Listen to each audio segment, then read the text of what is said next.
PV Anwar തന്റെ ലക്ഷ്യം നിറവേറ്റാനായി ഏതറ്റം വരെയും പോകാനുള്ള വൻ തയ്യാറെടുപ്പിലാണ്. ഇപ്പോഴിതാ തൃണമൂൽ കോൺഗ്രസിന്റെ സംസ്ഥാന പ്രതിനിധി സമ്മേളനം വിവിധ രാഷ്ട്രീയ മത നേതാക്കളുടെ സാന്നിധ്യം കൊണ്ട് ശ്രദ്ധേയമായിരിക്കുകയാണ്. PV അൻവറിന്റെ നേതൃത്വത്തിൽ തൃണമൂൽ കോൺഗ്രസ് കേരള രാഷ്ട്രീയത്തിൽ സാന്നിധ്യം ഉറപ്പിക്കുന്നു എന്നാണ് ഇതിൽ നിന്നും വ്യക്തമാകുന്നത്. UDF പ്രവേശനത്തിന് കാത്തിരിക്കുന്ന അൻവറിന് ഏറെ പ്രതീക്ഷ നൽകുന്നതാണ് ഈ പരിപാടി. മുസ്ലിം ലീഗ് MLA-മാരായ N ഷംസുദ്ദീൻ, UA ലത്തീഫ് എന്നിവർ തൃണമൂൽ വേദിയിലെത്തിയിരുന്നു. PV അൻവർ ഉന്നയിക്കുന്ന ആവശ്യത്തിന് പിന്തുണയും പ്രഖ്യാപിച്ചു. വന്യമൃഗശല്യത്തിന് ശാശ്വതമായ പരിഹാരം വേണമെന്ന് ലീഗ് MLA-മാരും കത്തോലിക്ക സഭയുടെ നേതാക്കളും ആവശ്യപ്പെട്ടിട്ടുണ്ട്. അൻവറിന്റെ പോരാട്ടത്തിന് പിന്തുണ നൽകുമെന്ന് താമരശ്ശേരി, ബത്തേരി രൂപതകൾ ഉറപ്പു നൽകി. തൃണമൂൽ കോൺഗ്രസിന്റെ ലോക്സഭാ അംഗം മഹുവ മൊയ്ത്ര, രാജ്യസഭാ അംഗം ഡെറിക് ഒബ്രിയൻ എന്നിവർ മഞ്ചേരിയിലെ സമ്മേളനത്തിൽ കഴിഞ്ഞ ദിവസം എത്തിയിരുന്നു. കേരളത്തിലെ വന്യമൃഗ ശല്യം പാർലമെന്റിൽ ഉന്നയിക്കുമെന്നും ഒബ്രിയൻ ഈ അവസരത്തിൽ പറഞ്ഞു. സംസ്ഥാന സർക്കാരിന് സാധ്യമായ കാര്യങ്ങൾ ഇക്കാര്യത്തിൽ എന്തുകൊണ്ട് ചെയ്യുന്നില്ലെന്ന് മഹുവ മൊയ്ത്ര ചോദിച്ചു. കത്തോലിക്ക സഭയുടെ 2 രൂപതയുടെ ആശംസാ വീഡിയോകൾ സമ്മേളനത്തിൽ പ്രദർശിപ്പിച്ചു. UDF-ന്റെ വോട്ട് ബാങ്കാണ് സഭയുടേത്. ഇവർ അൻവറിനൊപ്പം നിൽക്കുന്നു എന്നത് എടുത്തു പറയണം. കഴിഞ്ഞ ദിവസം തൃണമൂൽ MP-മാർ കത്തോലിക്ക സഭാ നേതാക്കളെയും പാണക്കാട്ടെ തറവാടും സന്ദർശിച്ചിരുന്നു.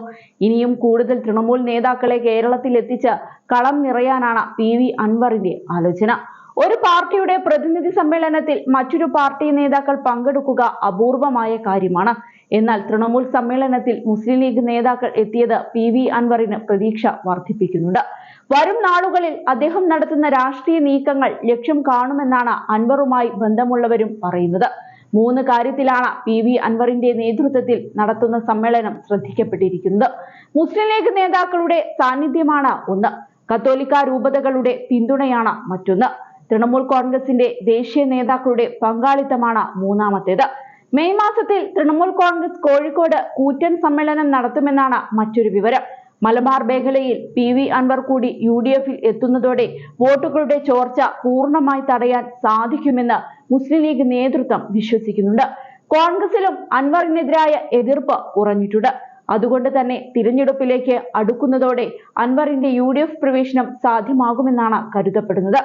അതേസമയം ഉപതിരഞ്ഞെടുപ്പ് നടക്കാനിരിക്കുന്ന നിലമ്പൂർ നിയോജക മണ്ഡലത്തിൽ പ്രവർത്തനങ്ങൾ സജീവമാക്കിയിരിക്കുകയാണ് കോൺഗ്രസ്.